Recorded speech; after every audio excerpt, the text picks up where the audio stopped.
പോയി വെറുതെ ആയിപ്പോയി ബി ജെ പിയിലോട്ട് പോയത്. നമ്മുടെ മിത്രൻ ജോർജിനെ സ്ഥാനാർത്ഥിയായിട്ട് നിൽപ്പിച്ചില്ല. അപ്പോൾ മിത്രൻ ജോർജിന്റെ ഒരു ഇന്റർവ്യൂ ഇട്ടിട്ടുണ്ട്, അത് കാണാൻ നമുക്ക് ഇന്ന്. മിത്രൻ ജോർജ് സങ്കടമൊക്കെ പറയുന്നുണ്ട്. ഓക്കെ, നമുക്ക് എന്തായാലും പ്ലേ ചെയ്യാം. സന്തു ഞാനേ മിത്രൻ ജോർജ് ചേട്ടാ, അയാൾ പറഞ്ഞത് നന്ദു എന്നാണ്, നിങ്ങൾ കേട്ടത് സന്തു എന്നാണ്. വെറുതെ അല്ല നിങ്ങളെ സ്ഥാനാർത്ഥിയായിട്ട് നിൽപ്പിക്കാതിരുന്നത്. ചെവിയൊക്കെ കേൾക്കാതായിട്ടുണ്ടെന്ന് തോന്നുന്നു മിത്രൻ ജോർജിന്. ലോകത്ത് ഒരു സ്ഥലത്ത് വെച്ചും ഞാൻ അതിന് സ്ഥാനാർത്ഥിയാണെന്ന് ഞാൻ പറഞ്ഞിട്ടേ ഇല്ലെന്നീ. അത് ഇത്രയും സങ്കടത്തോടെ പറയല്ല മിത്രൻ ജോർജ് ചേട്ടാ. ഇത് കാണുമ്പോൾ ഞങ്ങൾക്ക് തന്നെ മനസ്സിലാവുന്നുണ്ടല്ലോ നിങ്ങൾക്ക് നല്ല സങ്കടം ഉണ്ടെന്ന്. പോട്ടെ ജോർജ് ചേട്ടാ, നിങ്ങൾ ബി ജെ പിയിലോട്ട് പോയിട്ട് നിങ്ങളെ സ്ഥാനാർത്ഥിയാക്കില്ല എന്ന് വിചാരിച്ചിട്ട് നിങ്ങൾക്ക് ചത്തുകളയാനൊന്നും പറ്റൂലല്ലോ. വെയിറ്റ് ചെയ്യാം, നമുക്ക് നല്ല സ്ഥാനത്തിലോട്ട് പോകാൻ പറ്റും ബി ജെ പിയിലോട്ട് നിന്ന് കഴിഞ്ഞാൽ. അതായത് ഞാൻ ജനുവരി 31 ഈ ബി ജെ പി ചേർന്നു. ഓർമ്മിപ്പിക്കല്ല മിത്രൻ ജോർജ് ചേട്ടാ, ജനുവരി 31 നിങ്ങൾ സോഷ്യൽ മീഡിയയിൽ കയറിയിട്ട് വളയാടിയതല്ലേ. ഓർമ്മിപ്പിക്കല്ല, ജനുവരി 31 മിത്രൻ ജോർജ് ബി ജെ പിയിലോട്ട് പോയത്. അന്ന് തന്നെ ബി ജെ പിക്ക് വലിയൊരു നേട്ടം കൈവരിക്കാൻ പറ്റിയെന്നാണ് ബി ജെ പിക്കാരൊക്കെ വിചാരിച്ചത്. പക്ഷേ മിത്രൻ ജോർജിനെ സ്ഥാനാർത്ഥിയായിട്ട് നിൽപ്പിച്ചില്ല. അതാണ് ഇപ്പോൾ ഏറ്റവും വലിയ പ്രശ്നമായിട്ട് മാറിയിട്ടുള്ളത്. അവരെന്നോട് ചോദിച്ചു വല്ല ഡിമാൻഡ്, നോ ഡിമാൻഡ് എന്ന് പറഞ്ഞു ഞാൻ. അല്ല മിത്രൻ ജോർജ് ചേട്ടാ, ഞാനൊരു കാര്യം ചോദിച്ചോട്ടെ, നിങ്ങൾക്ക് തലക്ക് സ്ഥിരതയില്ലേ എന്ന് ചോദിച്ചു കഴിഞ്ഞാലും തെറ്റില്ലല്ലോ. കാരണം വേറൊന്നുമില്ല, ബി ജെ പി കേരളത്തിൽ 0. നിങ്ങളെപ്പോലുള്ള ഒരു നേതാവ് ബി ജെ പിയിലോട്ട് പോയിട്ട് ഒരു ഡിമാൻഡും ഇല്ല എന്ന് പറഞ്ഞുകൊണ്ട് ബി ജെ പിയിലോട്ട് പോയി എന്ന് പറഞ്ഞാൽ ഞങ്ങൾ വിശ്വസിക്കുക ഒരിക്കലും ഇല്ല. എനിക്ക് പിന്നെ സ്ഥാനാർത്ഥിയാണെന്ന് ഞാൻ എങ്ങനെ പറയും? സ്ഥാനാർത്ഥിയാവണമെന്ന് പറയാൻ പറ്റൂല. കാരണം വേറൊന്നുമില്ല, നിങ്ങൾ ഈ ഒരു അടുത്ത കാലത്താണ് ബി ജെ പിയിലോട്ട് വന്നത്. ബി ജെ പിയിൽ കുറേ കാലമായിട്ട് തയ്ക്കുന്ന ആൾക്കാർ ബി ജെ പിയിലുണ്ട്. അപ്പോൾ അവരെയൊക്കെ വെച്ചിട്ട് നിങ്ങളെ എങ്ങനെ സ്ഥാനാർത്ഥിയാക്കാൻ? നിങ്ങളെ വെച്ചാൽ ജയിക്കുമെന്ന് എന്താണ് ഉറപ്പ്? മറ്റുള്ള ആൾക്കാരെ വെച്ചിട്ട് ജയിപ്പിക്കാൻ വേണ്ടിയിട്ടാണ് ബി ജെ പിക്കാർ ശ്രമിക്കുന്നത്. അതിനിങ്ങനെ സങ്കടം പറഞ്ഞിട്ടൊന്നും കാര്യമില്ല. ഇത് സത്യത്തിൽ എന്താ വെച്ചാൽ ഞാൻ സ്ഥാനാർത്ഥിയാണെന്ന് ചിന്തിച്ചു പോലുമില്ല. ആ കണ്ണുനീരങ്ങ് തുടച്ചുകളാ, എന്നിട്ട് പറ സ്ഥാനാർത്ഥിയാവുന്നതിനെ കുറിച്ച് ചിന്തിച്ചു പോലും ഇല്ലാന്ന്. അല്ലേ, ഒന്ന് ആലോചിച്ച് നോക്കുക ഗൈസ്. നല്ല സങ്കടം ഉണ്ട് കേട്ടോ മിത്രൻ ജോർജ് ചേട്ടൻ്റെ മുഖത്ത്. ദൈവം സാക്ഷിയാണ് പറയുന്നത്, എനിക്ക് കള്ളം പറ്റുന്ന കാര്യം ഇല്ല, ഒരിക്കലും കള്ളം പറയില്ല. കാരണം വേറൊന്നുമില്ല, മിത്രൻ ജോർജ് ചേട്ടൻ മുസാഫിന്റെ നടുപ്പേജാണ്. കള്ളം പറഞ്ഞു കഴിഞ്ഞാൽ കണ്ണ് താവുന്നതേ നമുക്ക് ശ്രദ്ധിക്കാൻ പറ്റും. അത് പോരാഞ്ഞിട്ട് ഇനി അങ്ങോട്ട് തീരാൻ പറയൂല. കാരണം ഒരു സംഖ്യ മാറിയല്ലോ. സംഖ്യകളുടെ അജണ്ട തന്നെ കള്ളം പറയാതെ ജീവിക്കുക എന്നുള്ള ഒരൊറ്റ ചിന്ത മാത്രമാണ്. അതുകൊണ്ട് മിത്രൻ ജോർജ് ചേട്ടനൊന്നും ഒരിക്കലും കള്ളം പറയൂല. അതെല്ലാവരും ഒന്ന് മനസ്സിലാക്കുക. അങ്ങനെ അഭിപ്രായ സർവേ എടുത്തു പത്തനംതിട്ട പാർലമെന്റ് നേതൃത്വത്തിൽ എൻ്റെ പേരാണ് 95% പേര് മാത്രം പറഞ്ഞത്. 95% ആൾക്കാരും മിത്രൻ ജോർജ് ചേട്ടൻ്റെ പേര് തന്നെയാണ് സ്ഥാനാർത്ഥിയായിട്ട് പറഞ്ഞത്. എന്നിട്ടും മിത്രൻ ജോർജ് ചേട്ടൻ എന്തുകൊണ്ട് സ്ഥാനാർത്ഥിയായിട്ട് നിൽപ്പിച്ചില്ല എന്ന് എന്നോട് ചോദിച്ചു കഴിഞ്ഞാൽ അതിനൊരു ഒറ്റ മാർഗ്ഗമേ ഉള്ളൂ. എന്തായാലും നമ്മുടെ അനിൽ ആന്റണി നിന്ന് കഴിഞ്ഞാൽ തോക്കും, മിത്രൻ ജോർജ് ചേട്ടൻ നിന്ന് കഴിഞ്ഞാലും തോക്കും. അപ്പം മിത്രൻ ജോർജ് ചേട്ടൻ പുതുതായിട്ട് ബി ജെ പിയിലോട്ട് വന്നല്ലേ, വെറുതെ നാറണ്ടാന്ന് വിചാരിച്ചിട്ടായിരിക്കും ബി ജെ പിക്കാർ നിൽപ്പിക്കാതിരുന്നത്. അതുകൊണ്ട് തന്നെ ആയിരിക്കണം. അല്ലാതെ മിത്രൻ ജോർജ് ചേട്ടനിക്ക് 95% ആൾക്കാരും ബി ജെ പിയിൽ നിന്ന് പിന്തുണ പ്രഖ്യാപിച്ചിട്ട് നിങ്ങളൊന്ന് ആലോചിച്ച് നോക്കല്ലേ. 95% ആൾക്കാരും മിത്രൻ ജോർജ് ചേട്ടൻ്റെ പേര് അവർ പറഞ്ഞത്. അങ്ങനെയാണ് എൻ്റെ പേര് പുറത്തായത്. ഞാൻ ആവശ്യപ്പെട്ടിട്ടോ ഞാൻ പറഞ്ഞിട്ടോ അല്ല. മിത്രൻ ജോർജ് ചേട്ടനിക്ക് പണ്ടേ സ്ഥാനമാനങ്ങളോട് ആർത്തിയില്ലടാ. അത് നമ്മൾ കുറേ കാലം മുൻപ് തന്നെ കേൾക്കുന്നല്ലേ മിത്രൻ ജോർജ് ചേട്ടൻ പറയുന്നത്. സഖാവ് VS അച്യുതാനന്ദൻ മന്ത്രിയാക്കാന്ന് പറഞ്ഞിട്ട് മിത്രൻ ജോർജ് നിരസിച്ചതാണ്. അതേപോലെ തന്നെ ഉമ്മൻചാണ്ടി മന്ത്രിയാക്കാന്ന് പറഞ്ഞിട്ട് അതും നിരസിച്ച ആളാണ് മിത്രൻ ജോർജ്. ഇത് ഞാൻ പറഞ്ഞതല്ല, മിത്രൻ ജോർജ് തന്നെ ഏതൊരു ഇന്റർവ്യൂവിൽ വരുന്നേരം ഈ ഒരു വാക്ക് പറയാതെ നിൽക്കൂല. അതുകൊണ്ട് സ്ഥാനമാനങ്ങൾക്ക് മിത്രൻ ജോർജിന് ആർത്തി ഇല്ലാതെ തന്നെയാണ് മിത്രൻ ജോർജ് പറയുന്നത്. പക്ഷേ ഒരു രാഷ്ട്രീയക്കാരനല്ലേ. എന്നോട് ചോദിച്ചപ്പോഴെല്ലാം ഞാൻ പറഞ്ഞു ഞാൻ ഒരിക്കലും സ്ഥാനാർത്ഥിയെ ചിന്തിച്ചില്ല. പിന്നെ പാർട്ടി നേതൃത്വം നിൽക്കണമെന്ന് പറഞ്ഞ് നിൽക്കാതിരിക്കാൻ പറ്റില്ല. പാർട്ടി നേതൃത്വം നിൽക്കണം എന്ന് പറഞ്ഞു കഴിഞ്ഞാൽ നിൽക്കാതിരിക്കാൻ പറ്റൂല. പക്ഷേ ഇപ്പോൾ പറഞ്ഞത് നിൽക്കണ്ടെന്നാണ്. മിത്രൻ ജോർജ് ചേട്ടാ, നമ്മൾ ഒരിക്കലും സങ്കടപ്പെടാൻ പാടില്ല. കാരണം നമ്മളാണ് കേന്ദ്രം ഭരിക്കുന്നത്. ഇനിയും നമ്മൾ തന്നെയാണ് കേന്ദ്രം ഭരിക്കാൻ. അതുകൊണ്ട് നിങ്ങൾക്ക് ഒരു കേന്ദ്രമന്ത്രിയാവാനുള്ള നല്ലൊരു ഭാവി കാണുന്നുണ്ട്. ബി ജെ പിന്ന് എവിടത്തോട്ടും പോകാൻ നിൽക്കണ്ട. കാരണം വേറൊന്നല്ല, നിങ്ങൾക്കൊരു സ്വഭാവമുണ്ട്, ഓന്തിൻ്റെ സ്വഭാവം പോലെ. ഒരു പ്രാവശ്യം CPM-ൽ STP-ൽ പല പാർട്ടി നിൽക്കാത്ത പാർട്ടി ഇല്ല, ബി ജെ പി ഇപ്പിനുള്ളൂ. അതിലെത്തിയിട്ടുണ്ട്. ഇനി ഇതാണ് നിങ്ങൾക്ക് പറ്റിയ സ്ഥലം. എവിടെയും പോകണ്ട, ഇവിടെ തന്നെ നിന്നോ. നല്ല അടിപൊളി സ്ഥലത്ത് തന്നെ നിങ്ങൾ എത്തിപ്പെട്ടിട്ടുള്ളത്. അത് പാർട്ടിയല്ലേ, അതല്ലാതെ ഒരു കാരണവശാലും നിൽക്കാൻ ഞാൻ ആഗ്രഹിക്കില്ല എന്ന് പറഞ്ഞാൽ ഇപ്പോഴും ആ സ്റ്റാൻഡിലാണ്. പാർട്ടി നേതൃത്വം ഞാൻ നിൽക്കേണ്ട എന്ന് തീരുമാനിച്ചപ്പോൾ ഇനി അത് ചർച്ച പോലും ചെയ്യുന്നത് ശരിയല്ലെന്ന് എൻ്റെ അഭിപ്രായം. എങ്ങനെ സാധിക്കുന്നു മിത്രൻ ജോർജ് ചേട്ടാ ഇങ്ങനെയൊക്കെ സംസാരിക്കാൻ? ബി ജെ പിക്കാരെ, നിങ്ങൾ ചെയ്ത തെറ്റ്. ഇത്രയും നല്ലൊരു നേതാവിനെ നിങ്ങളെ നേതാവാക്കിയിട്ട് സ്ഥാനാർത്ഥി പട്ടികയിൽ പോലും ഉൾപ്പെടുത്താതെ നിങ്ങൾ ചെയ്ത തെറ്റ്.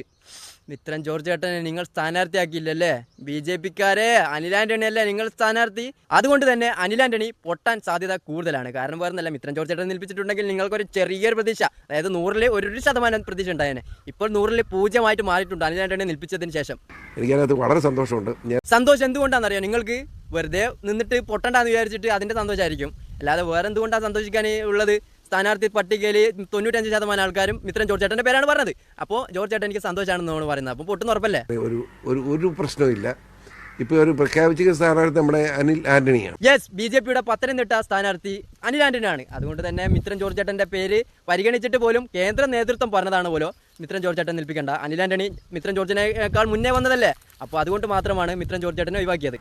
നമ്മുടെ AK ആന്റണിയുടെ മകനാണ്. അതിവിടെ ആർക്കറിയാത്തത് അനിൽ ആന്റണി AK ആന്റണിയുടെ മകനാണെന്ന്? അത് ഒരു കാര്യം കൂടി ശ്രദ്ധിച്ചോ, ഈ പേര് പറഞ്ഞ് വോട്ട് തട്ടാനാണ് പ്ലാന്. വേറൊന്നുമല്ല, അച്ഛൻ പണ്ട് ആനപ്പുറത്ത് ഇരുന്ന് വിചാരിച്ച് മകൻ്റെ ആസനത്തിൽ താമ്പുണ്ടാവണമെന്നില്ല. അത് മനസ്സിലാക്കും ജോർജ് ചേട്ടാ. പുള്ളിക്ക് ആകെ ഒരു പ്രശ്നം ഉണ്ടെന്ന് പറയാൻ വേണ്ടി ആർക്കും കുറ്റം പറയാൻ എന്താ, അദ്ദേഹം കേരളമായിട്ട് ബന്ധമില്ലെന്ന് വേണേൽ പറയാം. പക്ഷേ കേരളമായിട്ട് ഒരു ബന്ധമില്ല. അനിൽ ആന്റണിക്ക് എത്ര ഫോളോവേഴ്സ് ഉണ്ട് എന്ന് നോക്കിക്കഴിഞ്ഞാൽ തന്നെ മനസ്സിലാവും കേരളമായിട്ട് ബന്ധമുണ്ടോ കേരളമായിട്ട് ബന്ധമില്ലേ എന്ന്. ഒന്ന് നോക്കി നോക്ക്, വെറുതെ ഒന്ന് കയറി നോക്ക്. സംഖ്യകളൊക്കെ എൻ്റെ വീഡിയോ കാണാറുള്ളതാണ്. നിങ്ങളുടെ നേതാവിൻ്റെ പേജിൽ ഫോളോവേഴ്സ് ഇല്ല എന്ന് പറഞ്ഞാൽ നിങ്ങൾക്കാണ് നാണക്കേട്.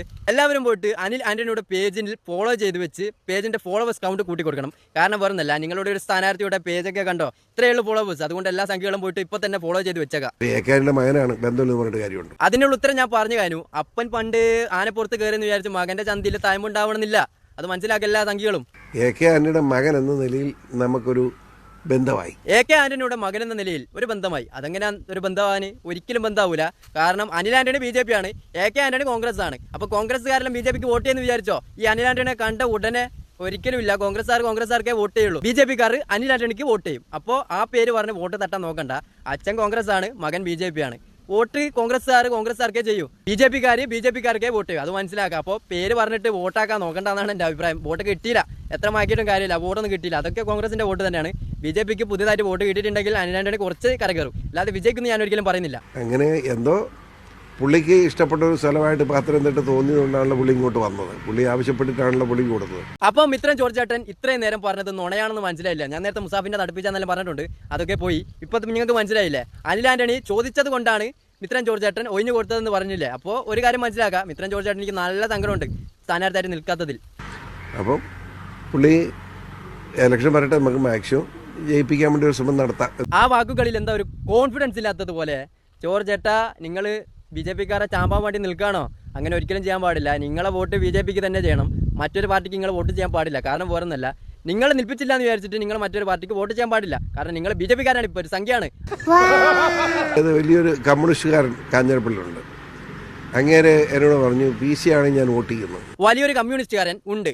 അപ്പോൾ PC ആണെങ്കിൽ BJPക്ക് വേണ്ടി കമ്മ്യൂണിസ്റ്റുകാരൻ വോട്ട് ചെയ്യുന്നു പറഞ്ഞിട്ടുണ്ട്. ഒരിക്കലും അങ്ങനെയാണെങ്കിൽ അയാൾ ഒരു കമ്മ്യൂണിസ്റ്റുകാരനല്ല. ഒരു യഥാർത്ഥ കമ്മ്യൂണിസ്റ്റുകാരനാണെങ്കിൽ അവർ CPM-നെ വോട്ട് ചെയ്യൂ. ഒരു യഥാർത്ഥ കോൺഗ്രസ്സുകാരനാണെങ്കിൽ കോൺഗ്രസിന് മാത്രമേ വോട്ട് ചെയ്യൂ. ഒരു യഥാർത്ഥ BJPക്കാരനാണെങ്കിൽ BJPക്ക് മാത്രമേ വോട്ട് ചെയ്യൂ. അന്നേരം വ്യക്തികളെയും ആളുകളെയും ഒന്നും നോക്കൂല. അവരെ പാർട്ടിയിൽ ആരാണ് നിൽക്കുന്നത് അവർക്ക് അവർ വോട്ട് ചെയ്യും. നിങ്ങളീ പറഞ്ഞ കമ്മ്യൂണിസ്റ്റുകാരന് എന്നാൽ ഭാവിയിൽ സംഖ്യാവാൻ വേണ്ടി നിൽക്കുന്ന ഒരാളായിരിക്കും. ഇവിടെ ഒരു പ്രശ്നമുള്ളത് എന്താണെന്ന് വെച്ചാൽ, നമ്മുടെ ഈ ക്രിസ്ത്യൻ കമ്മ്യൂണിറ്റിക്ക് ഇടയിൽ BJPയിലേക്ക് ഒരു ഒഴുക്കുണ്ടാക്കാൻ പറ്റിയ എൻ്റെ BJP പ്രവേശനം. ആ ന്യൂസ് നിങ്ങൾ കണ്ടിട്ടില്ല? മിത്രൻ ജോർജ് ചേട്ടൻ BJPയിലോട്ട് പോയപ്പോൾ തന്നെ പത്തനംതിട്ടയിലുള്ള 95% ക്രിസ്ത്യാനികളും BJPക്ക് വോട്ട് ചെയ്യുന്നതിനുള്ള ന്യൂസ് നിങ്ങൾ കണ്ടിട്ടില്ല? ക്രിസ്ത്യൻ സംഘടനകൾ മുഴുവൻ എന്ന് മത കാസ ഉൾപ്പെടെ കാസ എന്ന് പറഞ്ഞ തീട്ടക്കാസയെ ഒന്ന് പെരുമാറാനുണ്ട്. എന്തായാലും ഒരു നല്ലൊരു ചാൻസ് കിട്ടട്ടെ. കാസ എന്ന് പറഞ്ഞ നാറികൾക്കെതിരെ ഒരു വീഡിയോ ചെയ്യാനുണ്ട്. കാരണം വേറൊന്നല്ല, വർഗീയത മൂത്ത് നിൽക്കുന്ന ക്രിസ്ത്യാനികളാണ് ഈ കാസ എന്ന് പറഞ്ഞ സംഘടനയിലുള്ളത്. അല്ലാതെ നിങ്ങൾ വിചാരിക്കുന്ന വർഗീയത ഇല്ലാത്ത ആൾക്കാരൊന്നല്ല ഈ കാസ എന്ന് പറഞ്ഞ സംഭവത്തിലുള്ളത്. കേരളത്തിൽ ഈ വരുന്ന തെരഞ്ഞെടുപ്പിൽ 20 മണ്ഡലങ്ങളിൽ NDAയുടെ സാധ്യത എത്രത്തോളമാണ്?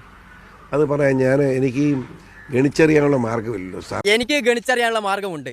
ഞാൻ കറക്റ്റ് പറഞ്ഞു തരാം. 20 സീറ്റുകളിൽ BJPക്ക് കിട്ടാൻ പോകുന്നത് 1, 2 എന്നൊക്കെ കുറേ ആൾക്കാർ പറയും. ഞാൻ ഉറപ്പിച്ച് പറയും 0 BJP തന്നെ ആയിരിക്കും എന്നാണ് എൻ്റെ ഒരു വിശ്വാസം. എന്തായാലും അത് മാറിക്കഴിഞ്ഞാലും വലിയ അതിശയിക്കാനൊന്നുമില്ല. കാരണം BJP അത്രയും കഷ്ടപ്പെടുന്നുണ്ട്. ദേശീയ രാഷ്ട്രീയത്തിൽ മോദി മൂന്നാം സർക്കാർ നിലവിൽ വരുമെന്നാണ് പ്രതീക്ഷിക്കുന്നത്. അത് സംശയം എന്താ?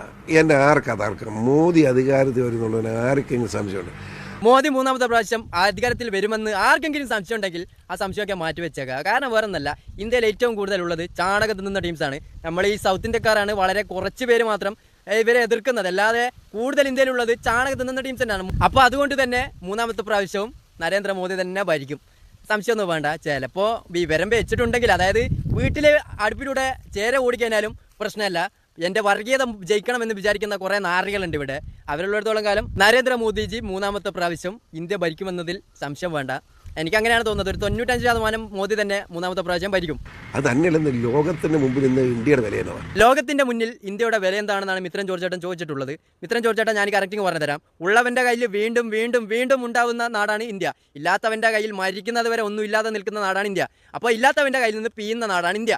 ഈ രാജ്യത്തെ സാമ്പത്തിക രംഗത്ത് ഏറ്റവും വലിയ നേട്ടം കേരളം കടക്കണിയിലായി മുടിഞ്ഞ് ശമ്പളം കൊടുക്കാതില്ലാതിരിക്കുമ്പോൾ കേരളത്തിന് കടമുണ്ട്. ആ കടം വീട്ടാൻ വേണ്ടിയിട്ട് നമ്മൾക്ക് ഒരൊറ്റ വർഷം മതി. ഒരു വർഷം കിട്ടുന്ന GDPയുടെ ആ ഒരു സെയിമിലാണ് നമ്മുടെ കടം.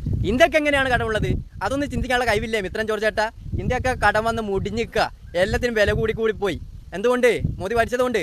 സ്ഥാനാർത്ഥി നിർണയത്തിൽ പരിഭവമില്ല. NDA സ്ഥാനാർത്ഥിക്ക് പൂർണ്ണ പിന്തുണ പ്രഖ്യാപിക്കുകയാണ് PC ജോർജ്.